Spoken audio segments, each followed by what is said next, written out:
អូដំដួងចិត្តជីវិនបងអោស្រងនួនល្អងក្នុងដួងចិត្តបងសៅមងរាល់ថ្ងៃទាំងពីស្រីពៅប្រត់ទៅប្រុងនៅអាឡ័យទន្ទឹងរាល់ពេលយំថ្ងៃថា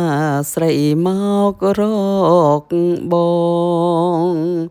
ពេលគេងរៀមគេងអោបក្ដីព្រួយរូបមួយខ្លួនមួយ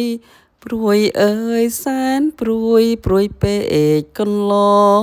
ងចរចាម្នាក់ឯងគ្មានលឺសំលេងឆ្លើយឆ្លងដួងចិត្ត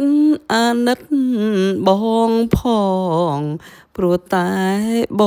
ងនៅស្នេហាវិលវិញណា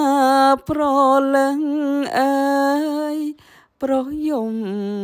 ឥតស្បើយខ្នល់ខ្នើយកាយពី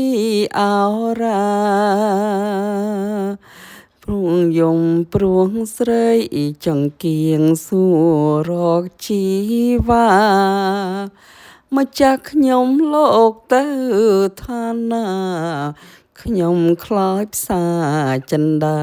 អាឡ័យគួរណាស់វិលវិញកុំកែប្រែ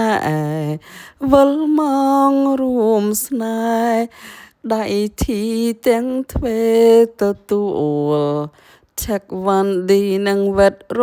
តនាបាត់ដំបង Market 2 នៅ The Bronx in New York City វិលមកបើចិន្តាមេតាគុណធី